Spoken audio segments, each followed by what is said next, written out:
Imagine being able to ship, I don't know, 40 to 50 fully tested, production-ready software features every single day.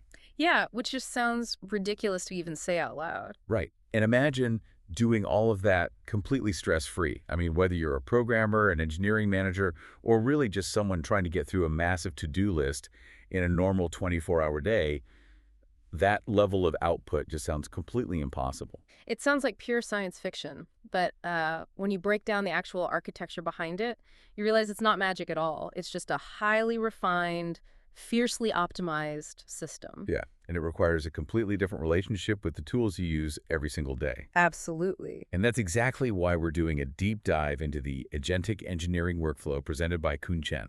First, a quick background for you guys listening. Kun is a former L8 principal engineer. He's built massive, large-scale systems at places like Meta, Microsoft, Atlassian. So he really knows what he's doing at scale. Exactly. And to figure out how he's achieving this crazy velocity, we're looking at a stack of his recent sources today. So we've got his detailed blog posts, his open source GitHub repositories, and his internal architecture notes. Yeah, and it's important to note, he isn't just using AI to write little snippets of code here and there. He's built an entire customized ecosystem to manage AI. He really has. And our mission for this deep dive is to extract the core mindset shift that actually makes his system possible. Right, we want to show you how to stop acting like a, well, solitary sailor doing manual labor below deck, right? Yeah. And learn how to become a captain commanding a massive, tireless crew of AI agents. Okay, let's unpack this. Because before you can command any kind of crew, you really have to build the right ship. You do. And when I was going through Kun's architecture notes, I was completely thrown off by his primary interface. I mean, it's 2026. But his cutting-edge AI workflow is completely reliant on a terminal. Yeah, plain text terminal. Right. He's totally ditched the graphical user interface. I have to ask, isn't that a massive step backward? I mean, we have these beautiful modern IDEs with rich interfaces, drag-and-drop features, mini-maps. Yeah, the nice visuals. Exactly. Why on earth is a principal engineer staring at a retro command line to build the future? Well, I mean, it seems wildly counterintuitive at first glance, but it all comes down to the core psychology of the flow state and, more importantly, the cost of micro-interruptions. Oh, like breaking your concentration. Precisely. When you're deep in the zone, holding a really complex architectural problem in your head, the physical act of moving your hand off the keyboard to grab a mouse, drag a cursor across a screen, and click a nested menu item. It forces your brain to context switch. Exactly. It breaks the mental model. So by keeping his hand strictly on the keyboard, that flow state is perfectly preserved. Oh, so it's a lot like watching a professional chef in a high-end kitchen. That's a great analogy. Like, a master chef doesn't put down their main knife to go rummage through a drawer for a spoon every 2 minutes. Their prep station, the cutting board, the layout of the ingredients, it's all designed entirely around muscle memory. Right, so the actual chopping and cooking never stops. The tool just becomes an extension of the body. That makes total sense. Yeah, and Kun's kitchen, so to speak, is built on 3 very specific tools. First, he uses a cross-platform terminal emulator called Western. Western, right. And what makes Western so powerful for this workflow is that it's highly customizable using Lua scripts. Wait, Lua? Like the scripting language they use a lot in video game development? Exactly the one. And that's the key here. Lua is incredibly fast and lightweight. Oh, interesting. It means his terminal isn't just some static window with fixed settings. It's practically a living operating system. He can write dynamic logic and conditions for how his terminal behaves. And because of how Lua works, it hot reloads instantly, right? Yes. He doesn't have to restart the application to see his changes. Got it. Okay, so running inside that highly customized terminal, he relies heavily on something called Neutmux. It's a terminal multiplexer. Right. And from my own painful experiences with lost work, I know a bit about this one. If you're running a complex script and your SSH connection drops, or your laptop just goes to sleep, you usually lose the session and have to start over. Which is the worst. It really is. Yeah. Neutmux fixes that by decoupling the session from the local window, right? Precisely. So Neutmux allows him to split his screen into multiple panes. He might have an AI agent running in one, a server log in another, and his editor in a third. Right. But the real superpower, as you mentioned, is the persistent session state, which lives safely on a server. He can literally shut his laptop in the middle of a massive compile. Just close the lid. Just close it, open his phone while riding the train, reconnect to his server, and his entire workspace is sitting there exactly as he left it. Wow. The tabs, the active cursor position, the running agents. I mean, try doing that seamlessly with a heavy memory-hogging desktop application. Yeah, you'd crash your machine or corrupt your local state for sure. Absolutely. And for the actual code editing, he uses NuVim, which the sources describe as a modern variant of Vim. Yeah, Vim variants are intense. They are. Watching the screen recordings of him using this is honestly a bit intimidating. There's zero clicking. He relies on relative line numbers on the side of the screen. Right, so if he wants to jump to a piece of logic that's, say, 11 lines up, he doesn't scroll. No, he just types 11K, and the cursor instantly teleports there. It definitely has a steep learning curve, though. NuVim requires you to fundamentally rewire how you think about editing text. How so? Well, you stop thinking in terms of characters and start thinking in terms of structural code blocks. But once that muscle memory is locked in, you are navigating massive code bases at the literal speed of thought. Okay, so I buy that terminal argument now. He stripped away all the friction. The environment is blazing fast and entirely keyboard-driven. But an empty terminal doesn't write code. We need the actual AI agents. Wow. And this is where things get slightly weird for me. You'd think you just plug in the smartest foundational model and let it rip, right? You would think so. But Kun's notes reveal that fresh AI recruits bring some massive hidden blind spots that have to be aggressively corrected. What's fascinating here is how often we project human constraints onto AI. We anthropomorphize these models, assuming they instinctively know how to optimize for our specific workflows. Right, we treat them like human junior devs. Exactly, but they aren't. Kun actually cycles between several different agents depending on the specific task. For example, he uses Cloud Code when he needs an agent with highly sensible out-of-the-box defaults. Oh. And he uses Codex COI, which is written in Rust, making it incredibly fast and smooth. And Codex COI is open source, right?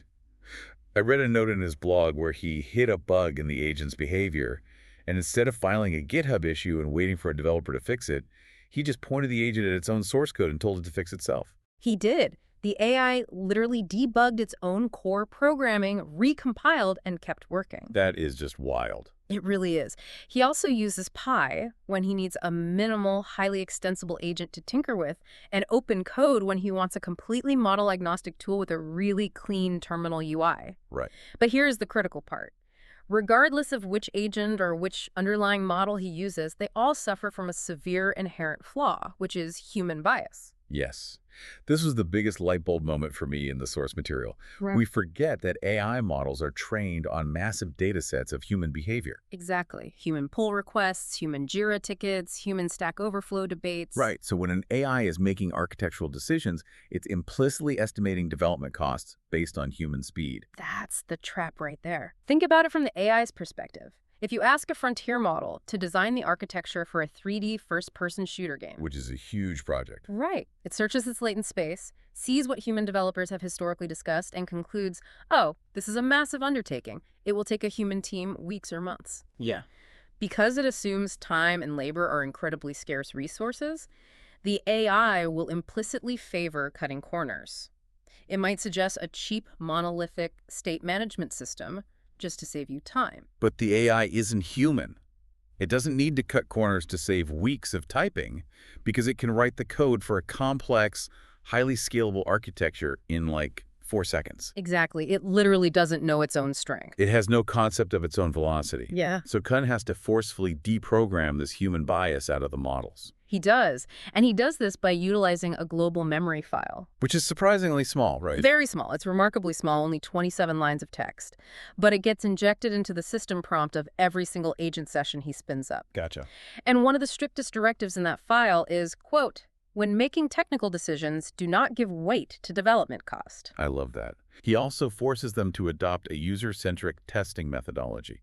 The memory file demands that the agents focus on end-to-end testing from the perspective of an actual user clicking buttons. Right, rather than just writing isolated, granular unit tests. Because AI models tend to default to those, right? Since it's way easier to fake a passing unit test. Exactly. He's forcing the AI to care about the final product, not just the raw code coverage. Oh, and we have to mention my absolute favorite quirk from his global memory file. He explicitly forbids the AI from ever using M dashes. The punctuation mark. Yes, the long dash. He noticed that large language models are heavily biased toward using the M dash instead of a plain hyphen or a comma. Oh, that's interesting. Yeah, and whenever he sees it popping up in a pull request description or a commit message, it instantly feels like robotic AI slop to him. So he just banned the punctuation mark outright to force the AI to write more naturally. It's a brilliant little hack. It really shows how much control you can exert over the personality and output of your agents with just a few words. Yeah, definitely. Now, beyond that global file, he also relies on project-level memory files. For instance, the sources detail an AI Twitter clone he's building for his kids called HiBit.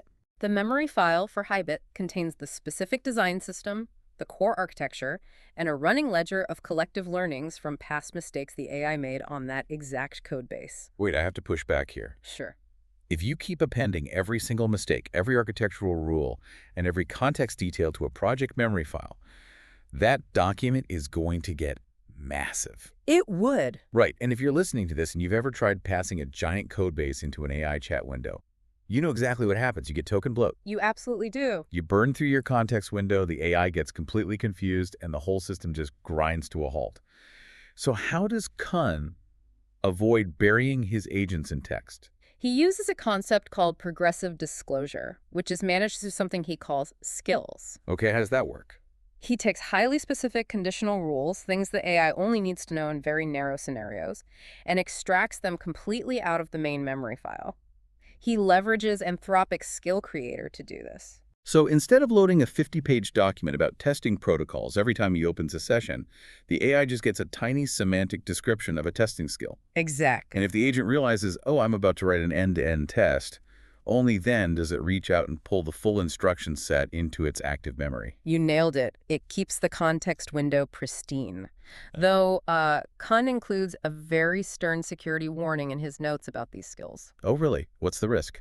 Because skills give agents the autonomous power to execute arbitrary code on your local machine, you should never blindly download highly starred skills from public repositories. Oh, wow. Yeah, that makes sense. A malicious skill would easily scrape your environment variables, steal your AWS keys, and ping them to a third-party server. And honestly, even if they aren't malicious, poorly written skills can trap your agent in an infinite loop. Which is an expensive mistake. Right, burning through hundreds of dollars in API token costs overnight. That is terrifying, but incredibly good to know. Keep your skills local and trusted. Okay, let's step back for a second. We have the terminal environment dialed in. Yep. We have a crew of AI agents stripped of their human bias, operating with clean, token-efficient memory.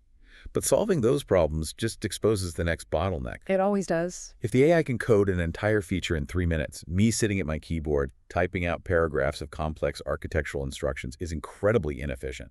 We simply can't type fast enough to keep the machine fed. And this is exactly where Kun introduces his voice input workflow. Right, because the data shows that speaking out loud is roughly 3 times faster than typing on a keyboard. Exactly. To leverage this, Kun uses a tool called Open Super Whisper. It's an entirely free, open-source transcription model that runs completely locally on his machine. Which is huge. Yeah, that means 0 latency waiting for a cloud server and 0 privacy concerns about uploading his proprietary architecture thoughts to a third party. And there is a spectacular piece of historical irony buried in the sources regarding voice input. Back in 2016, a group of researchers at Stanford published a rigorous academic paper proving that speech recognition was fundamentally faster and more efficient than keyboard typing for complex inputs. Okay. One of the primary co-authors of that Stanford paper was Dario Amodei. Wait, Dario Amodei, the current CEO of Anthropic, Yes. the company that builds the Claude AI model. The very same. So a decade ago, Dario academically proved that voice was the ultimate high-bandwidth input method. Fast forward to today, and Kun is using that exact 2016 premise, local voice transcription, to rapidly prompt Claude, the AI created by Dario's own company. That is a beautiful, closed loop of technological evolution right there. It really is. I love when history circles back on itself like that. But practically speaking, voice input creates a new friction point. Let's say I speak a complex command, and the AI generates a multi-step plan for a new user interface. How am I supposed to review that plan? That's the check. Am I really just staring at a massive wall of raw markdown text in this terminal? Because reading 1,000 words of text to decide if new button placement makes sense sounds totally awful. It is awful. It completely breaks the mental model of visual design, and Kun refuses to do it. This is where he breaks out of the terminal briefly, using a custom tool he built called Lavish. Right, lavish. He named it the lavish editor because, as he puts it, it's richer than a rich text editor. I saw the demo of this in his notes, and it's brilliant. When he asks the AI to plan a new feature, let's use his Hybit app as an example again, he explicitly tells the agent to format its output for lavish. Yes. Instead of spitting out bullet points in the terminal, the agent dynamically generates an interactive HTML artifact and pops it open in a local browser window. And it's not just some generic ugly wireframe either. The AI taps directly into the project's native CSS variables and design system. Exactly, so it looks and feels exactly like the real compiled application. Kun can visually assess the proposed changes in high fidelity. Which saves so much time. And because the artifact is fully interactive, if he sees a button he doesn't like, he literally clicks on it, leaves a text annotation right on the element, and that feedback is routed directly back to the agent in the terminal without him ever having to manually explain which button he meant. It solves the communication gap between visual intent and text-based AI. But we also have to talk about how the AI communicates with your machine behind the scenes. Oh, you mean the data format? Right. When the AI needs to read a massive log file or inspect a GitHub repository, how is that data formatted? That brings us to Kun's AXI standards. AXI, these are his ergonomic design principles for agent tools, right? Yes. The industry standard right now is forcing AI to read and write data in JSON format. But JSON was designed for traditional web APIs. Yeah, it's very strict. It is incredibly heavy on syntax, nested curly braces, mandatory quotation marks around every single key, trailing comma rules. All of that formatting eats up valuable tokens. And costs money. Exactly. AXI is a framework that forces the AI to output data using highly token-efficient formats.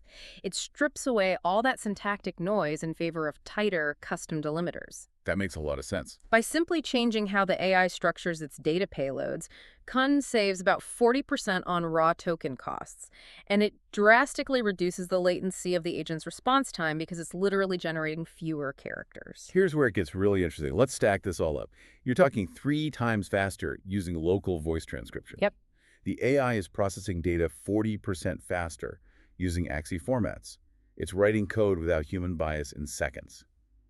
Do you see the terrifying new problem this creates? You're suddenly buried under a mountain of finished code. Exactly. If you have a crew of AI agents churning out dozens of feature branches every hour, you've created a massive pile of pull requests that need human review. Yeah, it becomes a bottleneck. If I have to sit at my desk and manually review raw Git diffs for 8 hours a day, I've completely defeated the purpose of automation. I haven't gained any time back. I've just changed my job from writer to proofreader. I'm still the bottleneck. Kun's philosophy here is pretty blunt. Nobody became a software engineer because they love reviewing raw diffs. True. To solve this bottleneck, he fundamentally refuses to review unverified code. Instead, he routes every single finished agent task into a powerful open-source pipeline he built called No Mistakes. The no mistakes pipeline. This thing sounds like it replaces an entire quality assurance department. How does it actually work? It's basically an automated gauntlet. When an agent finishes writing a feature, it hands the code off to No Mistakes. The very first thing the pipeline does is analyze the original voice prompt to deeply understand the intent of the feature. Making sure the code actually solves the right problem. Exactly. Then it automatically rebases the code against the main branch and resolves any basic git merge conflicts up front without bothering the human. Which is a massive time saver on its own. Resolving merge conflicts is the absolute bane of my existence. Absolutely. But the real magic is the adversarial review. Oh, this part is so cool. Right. The pipeline opens a completely fresh, blank context window. It feeds the finished code to a new AI instance that has absolutely no memory of the original coding session. So this prevents confirmation bias. Precisely. If the original AI made a logical error, it's blind to it. But the fresh AI critiques the work brutally, catches the obvious errors, and self-corrects the code.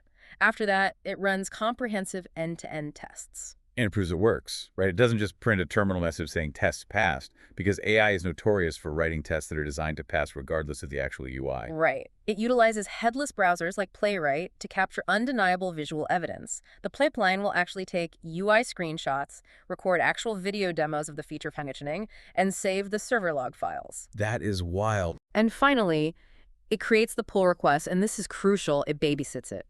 If a continuous integration test fails 20 minutes later on the server, the pipeline catches the error and fixes it autonomously. Wow. Kun only looks at the final PR when the pipeline explicitly guarantees all checks have passed, and he relies heavily on those recorded videos to approve it in seconds. That handles the daytime workflow beautifully. Yeah. But Kun takes this automation to its absolute logical extreme with what I like to call the night shift. He wrote a tool with the fantastic name, Good Night, Have Fun. A very literal name for a very powerful tool. It is. So before Kun goes to sleep for the night, he gives his AI a verifiable, open-ended objective. The example in his blog post is just brilliant. Oh, the 7-year-old kid persona? Yes. He tells the AI, quote, I want you to pretend you were a 7-year-old kid using the HiBit app. I want you to click around randomly. The moment you find a usability bug, an unhandled exception, or something that confuses you, stop. Switch roles, become the senior developer, fix the underlying code, and then go back to being the 7-year-old and keep playing. And while he sleeps for 8 hours, the AI executes an infinite loop. Just nonstop. It hooks directly into the document object model, clicking and typing just like a user. It finds a flaw, drops into the code base, patches the bug, writes a test so it doesn't happen again, and resumes clicking. Incredible. When Kun wakes up the next morning and drinks his coffee, he opens his laptop to find a single, clean branch containing a neatly organized list of commits, fixing a dozen edge case bugs he didn't even know existed. It is genuinely mind-blowing.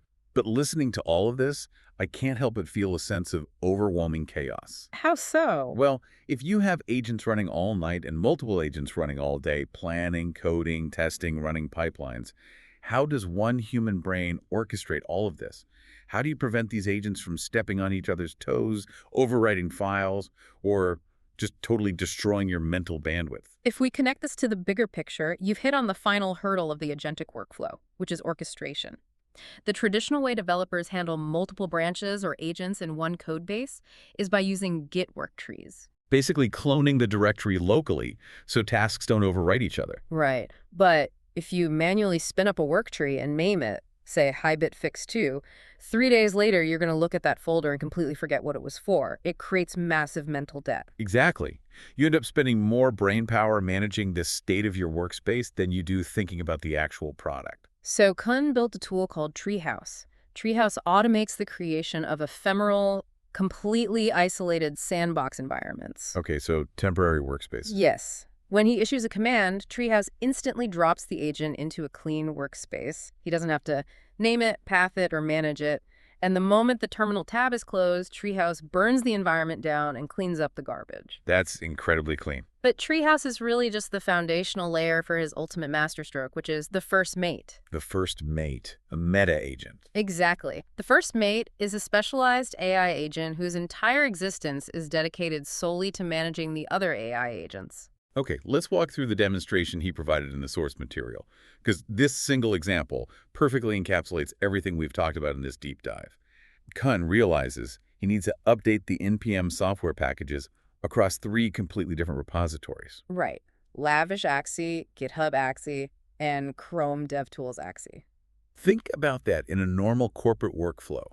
That requires a developer to open 3 separate code bases, manually bump the package versions, run the install scripts, run 3 separate test suites, resolve any breaking changes, and manually open 3 separate pull requests. It's an hour of tedious, mind-numbing work. At least. But with Kun's setup, he just holds down his voice hotkey. He talks to his first mate and casually says, hey, update the NPM packages for these 3 projects, and he lets go of the key. That's the entirety of his involvement. And the first mate takes over.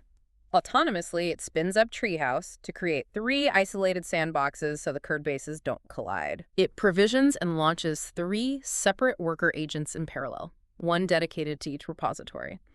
The first mate acts as the project manager, monitoring their terminal outputs. This is so cool. Once the worker agents finish the updates, the first mate routes all 3 branches through the no mistakes pipeline for that brutal adversarial review and visual end-to-end testing we talked about. Yes. And finally, it queues up 3 pristine, fully validated pull requests for Kun to review.